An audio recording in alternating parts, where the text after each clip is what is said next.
Bismillahirrahmanirrahim. Assalamualaikum warahmatullahi wabarakatuh.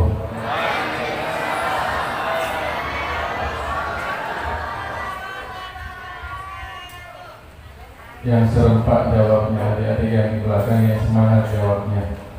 Assalamualaikum warahmatullahi wabarakatuh.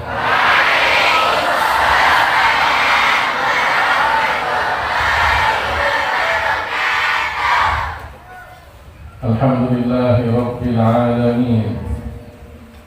Wa sallallahu wa sallama wa karrama wa 'azzama wa majjada ala sayyidina wa habibina wa syafi'ina wa qurrati a'yunina Muhammadin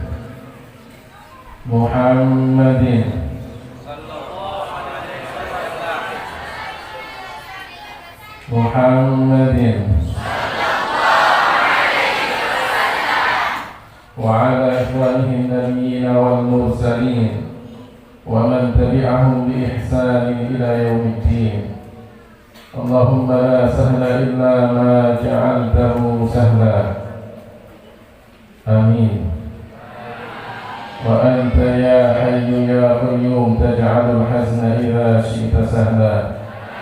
Allahumma 'allimna ma yanfa'una wanfa'na bima 'allamtana wa zidna 'ilma wa na'udzu bika min hali ahli an-nar.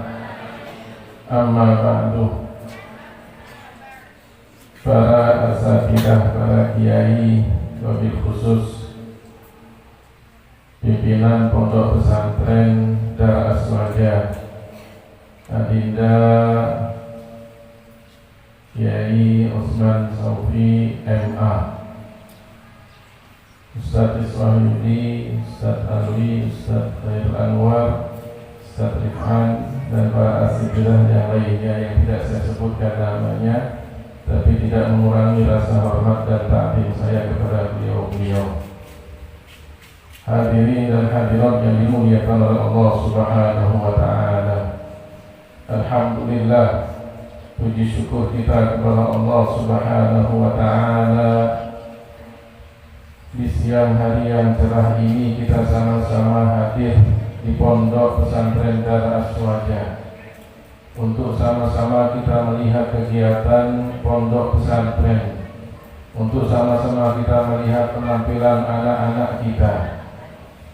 Saya tanya kepada ibu-ibu, bapak-bapak, kira-kira kalau kita lihat anak-anak kita seperti tadi, senang apa senang? Senang apa senang? Kira-kira kalau kita yang mendidik untuk bisa ceramah, bisa apa bisa? Bisa nggak? Bapak-bapak bisa nggak suruh didik anaknya pidato bahasa Arab? Bisa?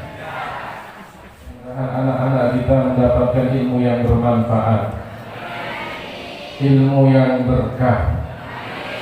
Orang tuanya istiqomah dalam memondokkan anaknya.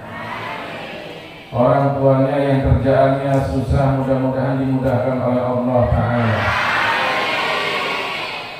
Yang banyak hutangnya, mudah-mudahan dilunaskan hutangnya oleh Allah. Kelihatan yang aminnya kencang, banyak hutangnya. Adik-adik kita, santri-santri kita, tadi saya mendengar dapat beasiswa, betul kan? Ada yang beasiswanya 2 bulan, ada yang beasiswanya 1 bulan. Ini masih menjadi santri, sudah dapat beasiswa, bisa membantu orang tuanya. Bagaimana nanti kalau sudah menjadi ustaz?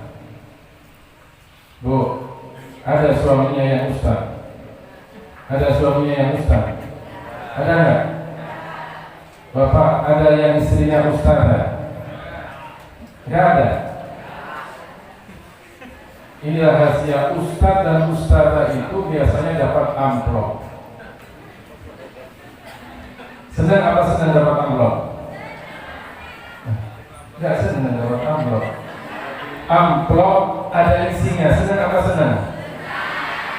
Pak, senang apa senang? Ya, jawabnya senang.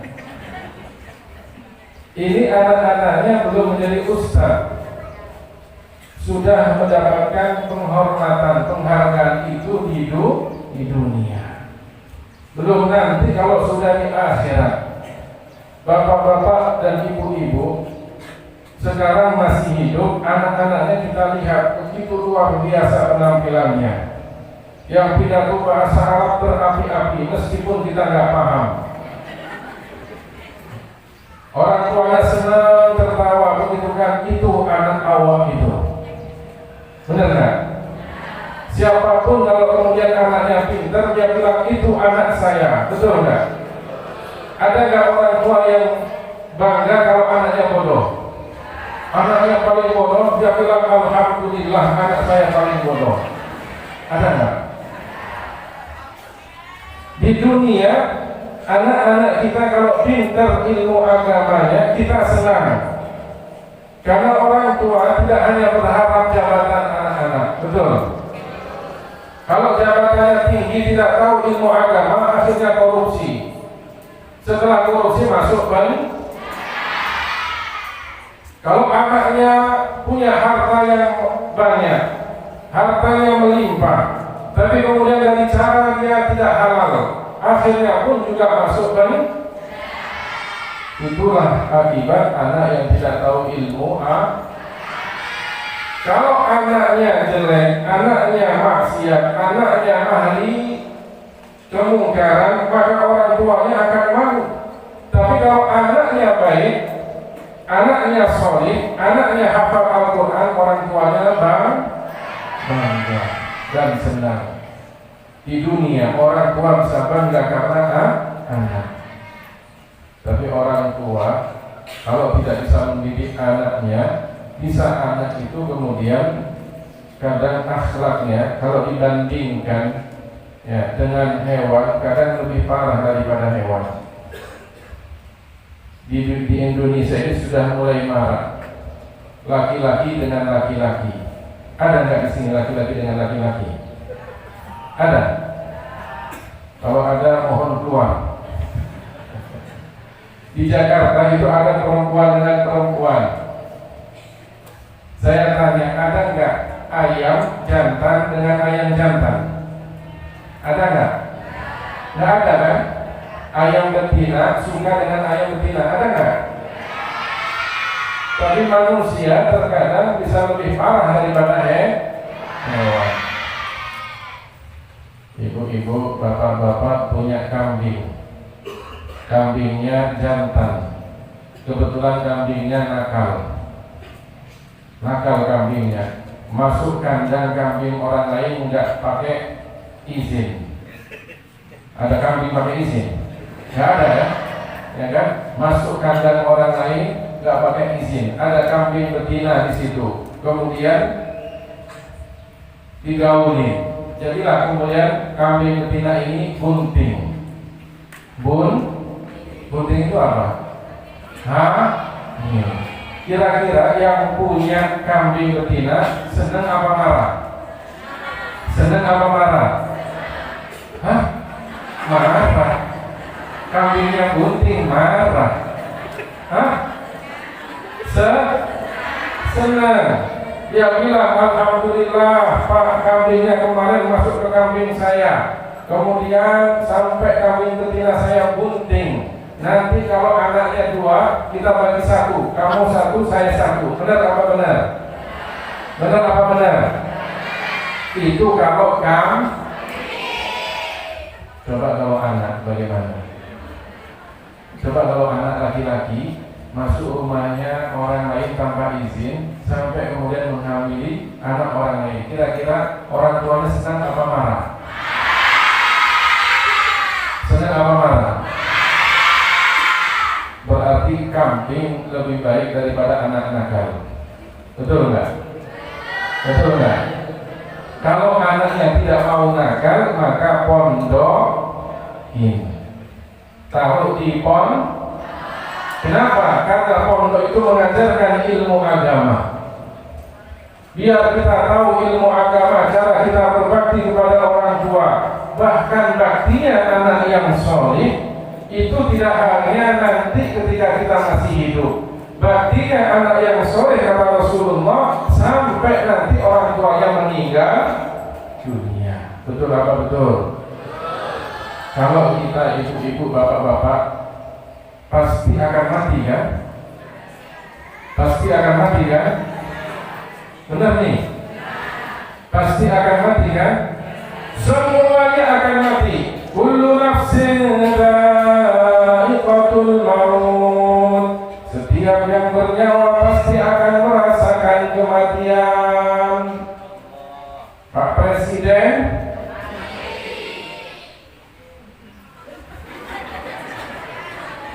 iya memang, tapi belum sekarang kan, masih ada ya. Pak Menteri, Pak Gubernur,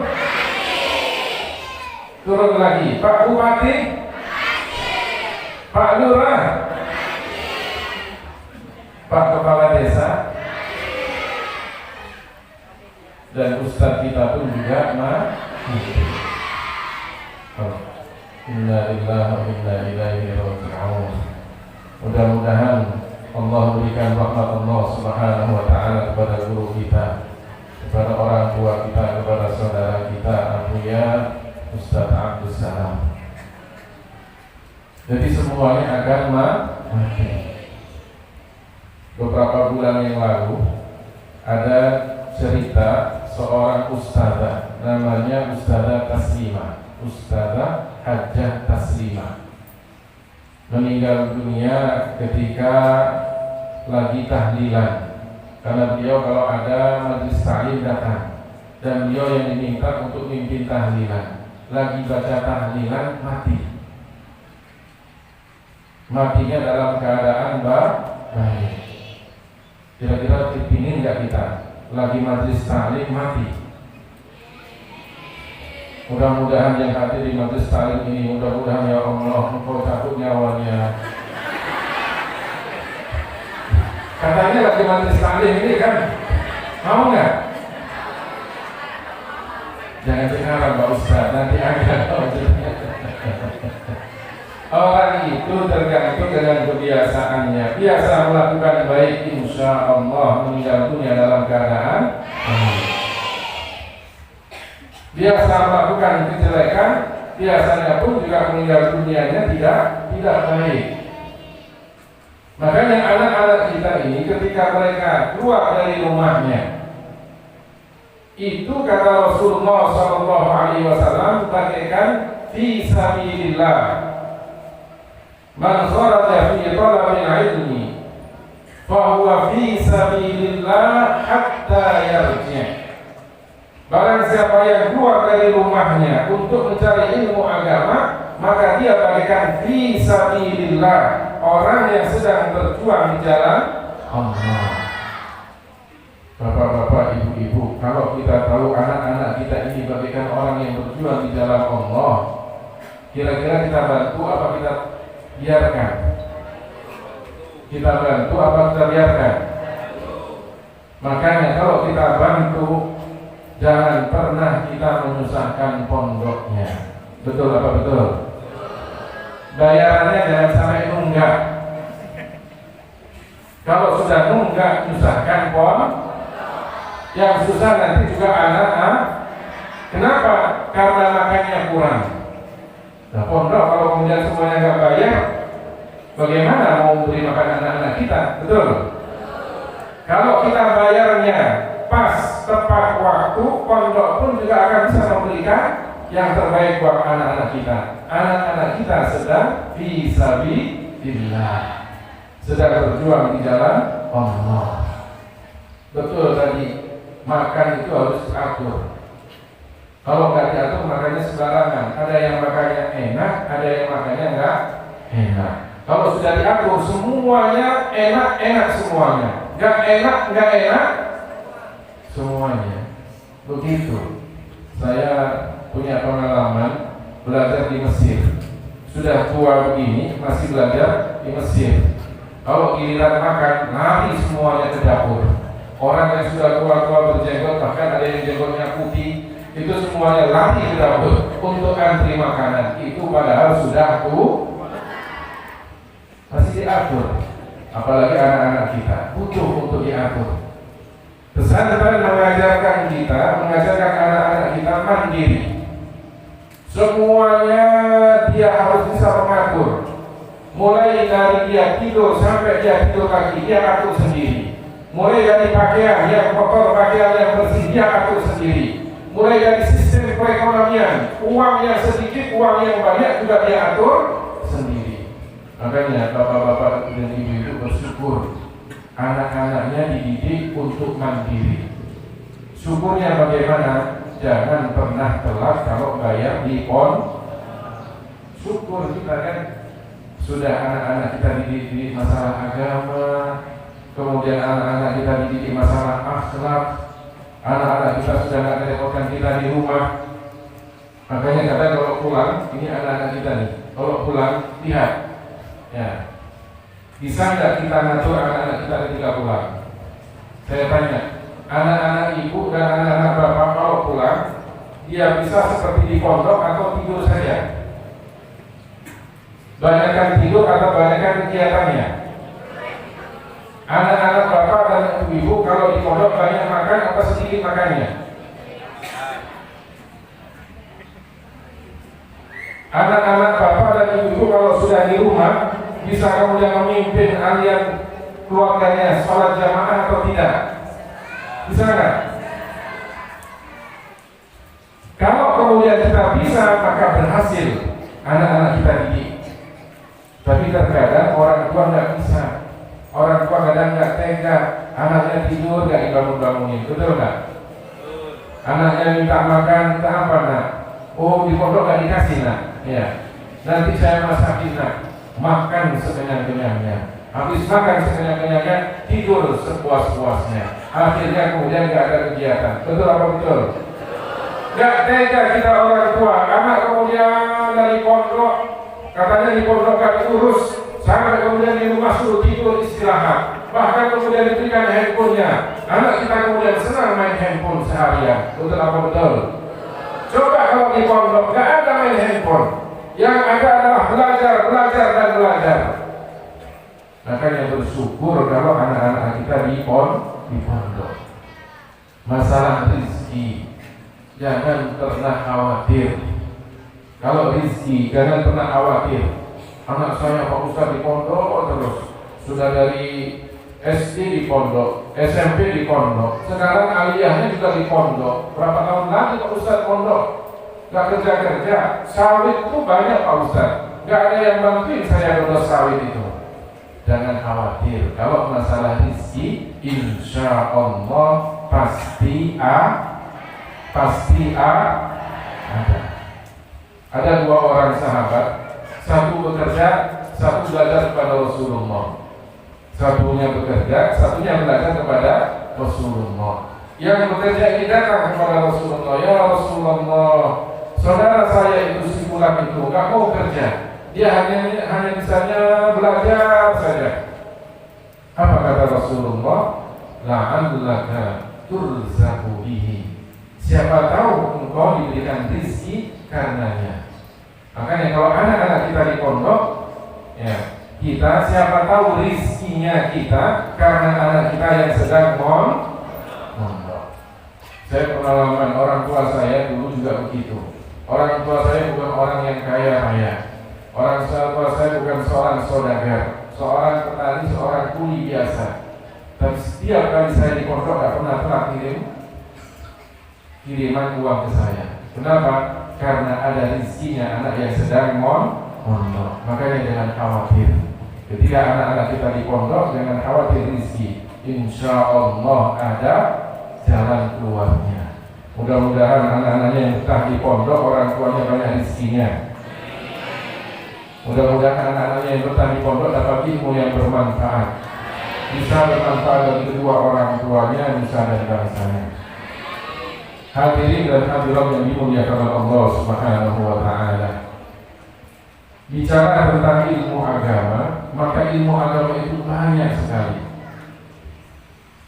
Dan yang paling utama di antara sekian banyak ilmu agama itu adalah ilmu akidah. Makanya pondok ini dinamakan Dar Ahlus Sunnah wal Jamaah. Kenapa? Karena di tempat ini diajarkan, dilatih, dididik, ditempa tentang masalah akidah Ahlus Sunnah wal Jamaah. Orang yang tidak paham akidah, sebanyak apapun yang menurut dia ibadah, sholat, puasa, zakat, tapi akidahnya tidak benar, tidak akan diterima. Makanya pentingnya kita belajar akidah. Bahkan dalam melafazkan lantunan-lantunan zikir, kalau tidak tahu akidah, kadang salah. Di tempat saya, di Jakarta sana, kadang orang ingin berzikir. Ketika kemudian ada musibah atau ada apa, kaget dia. Tapi kaget kemudian melantunkan takbir. Tapi baca takbirnya salah. Allahu Akbar. Ada yang gitu ngomongnya. Dipanjangin akbarnya, tidak boleh.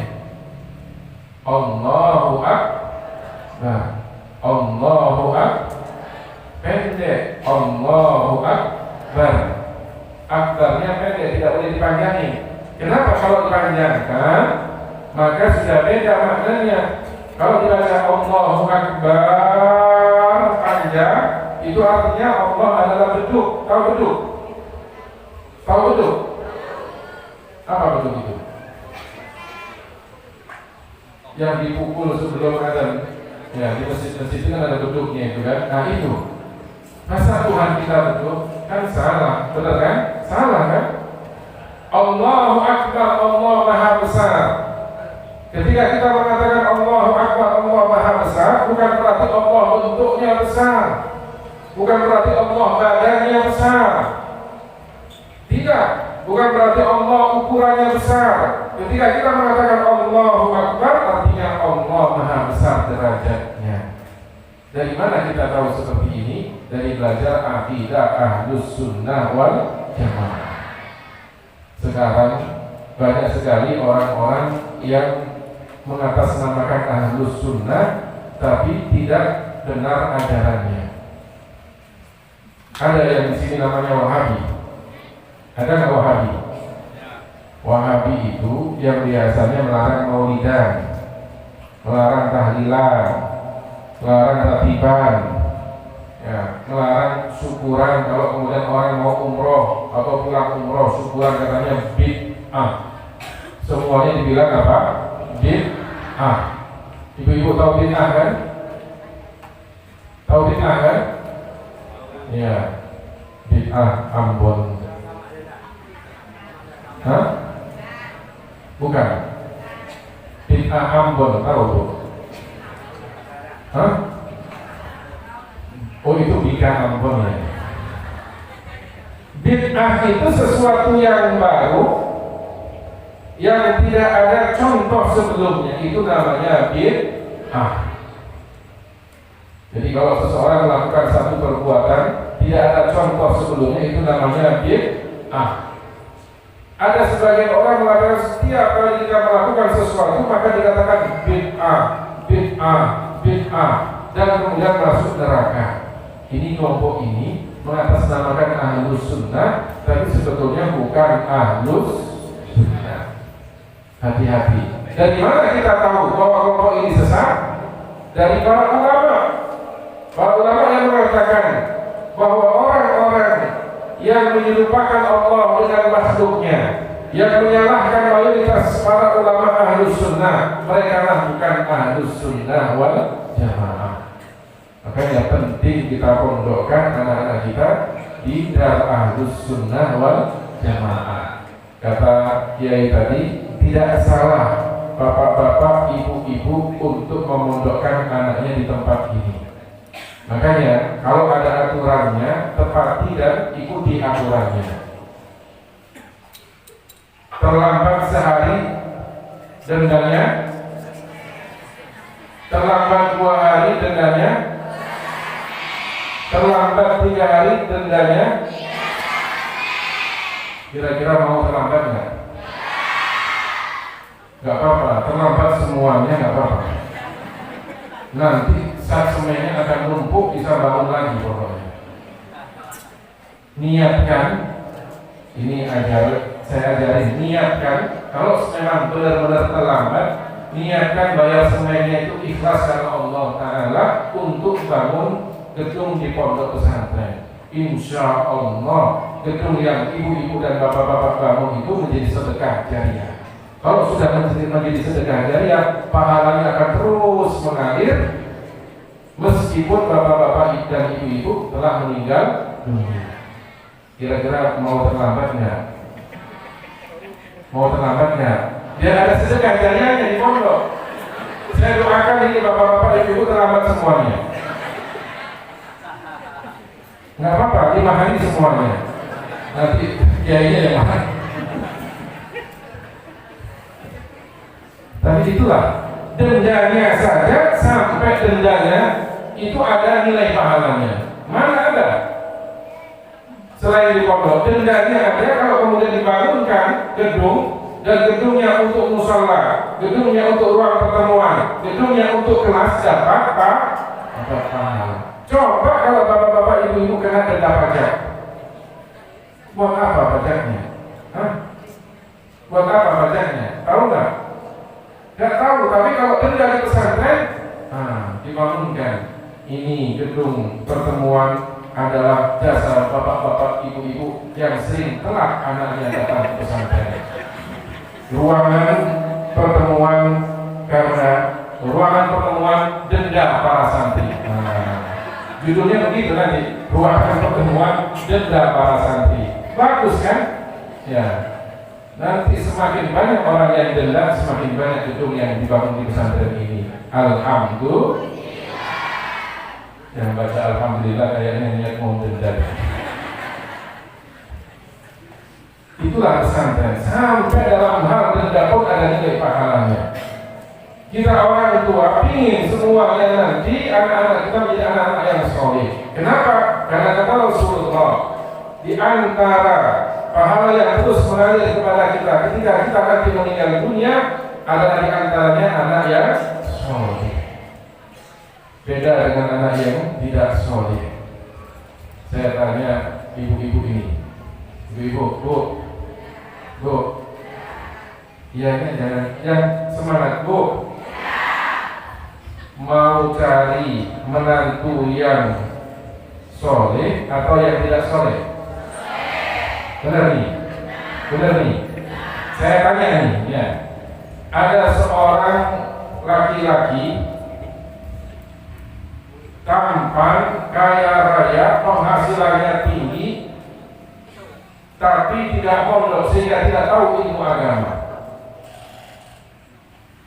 Dan ada anak santri jelek, hitam, gak ada penghasilannya, tapi tahu ilmu agama. Pilih yang mana? Benar nih. Pilih yang mana? Pilih yang mana? Ibu-ibunya awal ini Pak. Pak Ustaz ada yang pilih yang lain memang. Pilih yang mana? Yang kita benar nih. Alhamdulillah santri-santri jangan pernah putus asa. Sudah banyak yang memilih. Tapi artis-artis kita bukan kita manis-manis ini. Nah, makanya kalau kemudian kita milih yang hanya punya jabatan, tampan, hartanya kaya, tidak tahu ilmu agama, maka itu bukan pesan Rasulullah Sallallahu Alaihi Wasallam. Pesan Rasulullah apa? Idza ja'akum man tardawna dinahu wa khuluquhu fazawwijuhu. Kalau datang kepada kalian orang yang kalian tahu dan tahu agamanya dan akhlaknya, maka nikahkanlah. Siapa yang tahu tentang agama? Siapa yang akhlaknya baik? Makanya penting kita mondokkan anak-anak kita di tempat ini. Darul Ahlus Sunnah wal Jamaah. Saya memang dibilang teman karib dari almarhum. Jadi almarhum ini yang sudah berjuang untuk membangun pondok ini bersama keluarga besarnya. Dan alhamdulillah sudah kelihatannya itu. Dan tadi anak-anak kita kalau dipondokkan di Sahama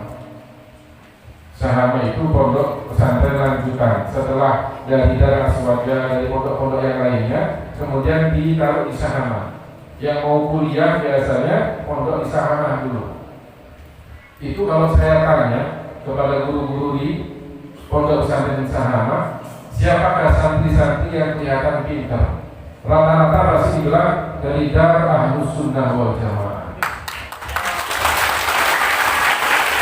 Iya, ini bukan tanpa alasan. Kenapa? Karena yang diajarkan di Darul Aswaja itu metodenya sama yang diajarkan di Sahama. Sehingga kalau santri-santri dari tempat lain tidak tahu bagaimana kemudian belajar akidahnya, apa yang diajarkan tidak tahu. Tapi kalau dari Darul Aswaja nyambung dengan Sahama.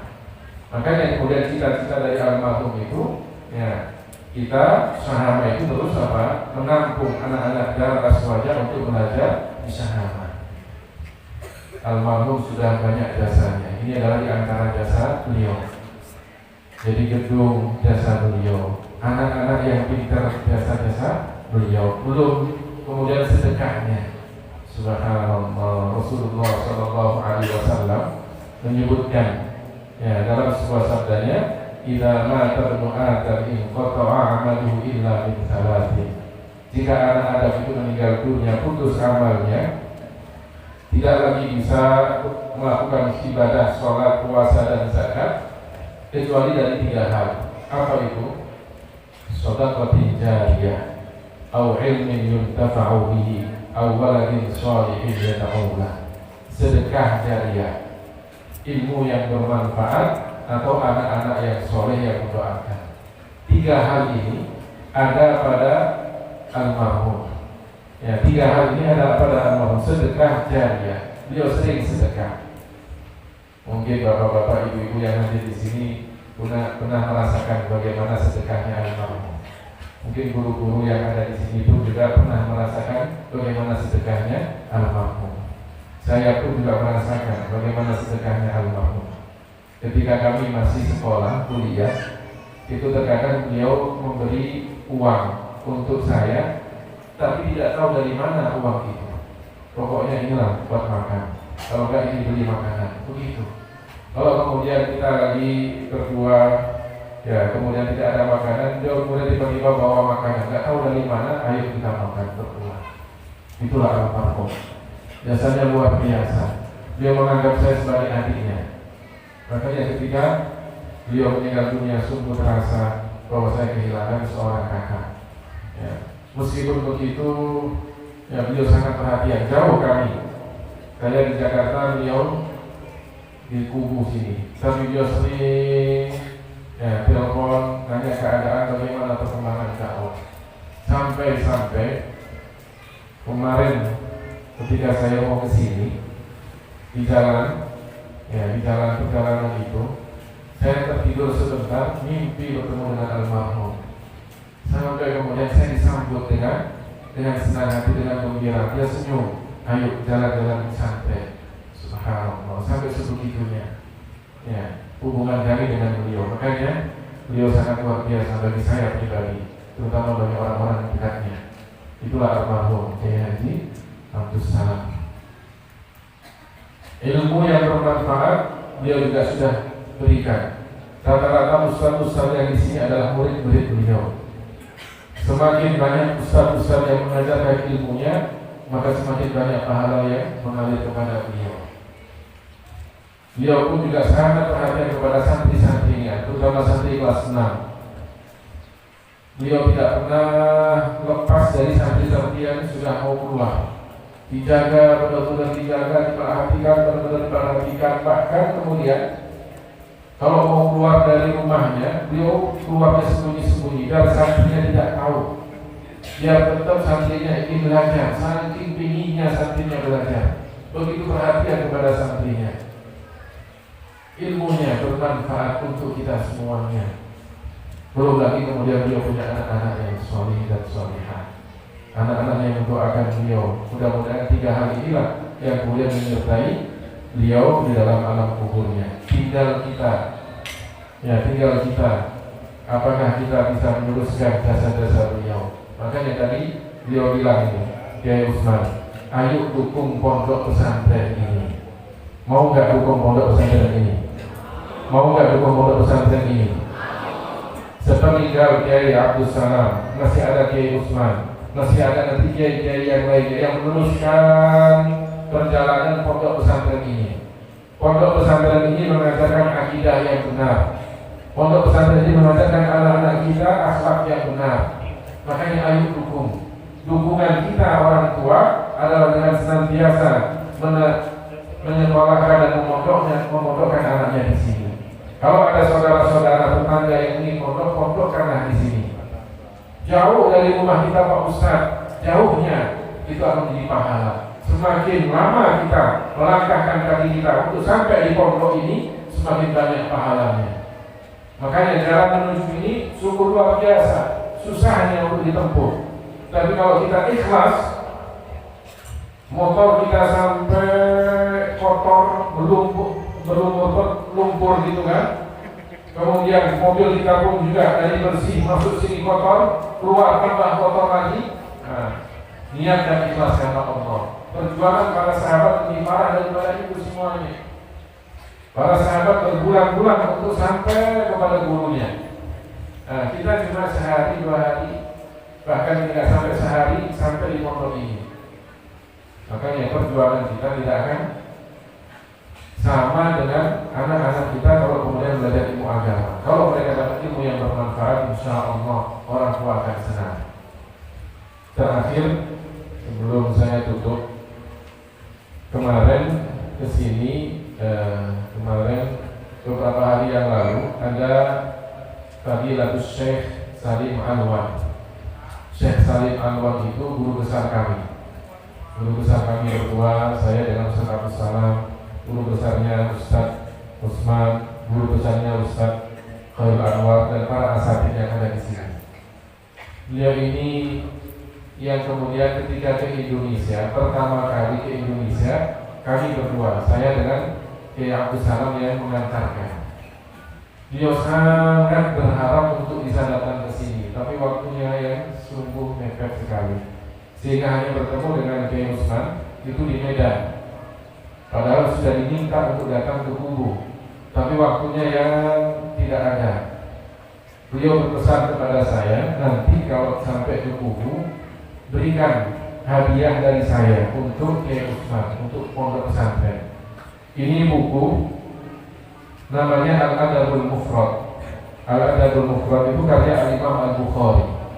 Al-Imam Al-Bukhari ini seorang ulama besar. Makamnya ada di Samarkand, di Uzbekistan. Beliau, Syekh Salim Anwar ini punya cerita. Ya, beliau ingin datang ke makamnya Al-Imam Al-Bukhari di Samarkand. Beliau pergi ke makamnya Al-Imam Al-Bukhari. Ketika itu makamnya sedang direnovasi. Jadi makamnya itu ada di tengah-tengah. Renovasi itu sebulatan sebelum makam itu digali, tidak bisa masuk. Syekh Salim Anwar mengatakan, ya Allah, saya ingin berjumpa dan bisa dekat dengan makamnya Al-Imam Al-Bukhari. Ya Allah, mudahkan saya untuk bisa dekat dengan makamnya Al-Imam Al-Bukhari. Hari pertama beliau datang, ada pejabat pemerintah Uzbekistan, hanya jauh saja dari makam itu, kemudian berdoa terus pulang. Hari kedua beliau lihat juga ada pejabat dari Uzbekistan. Ya, beliau lihat dari kejauhan, ternyata pulang. Beliau berdoa, ya Allah, kapan saya bisa datang dekat dengan makamnya Al-Imam Al-Bukhari? Karena beliau lagi nulis dan mensyarahi kitabnya.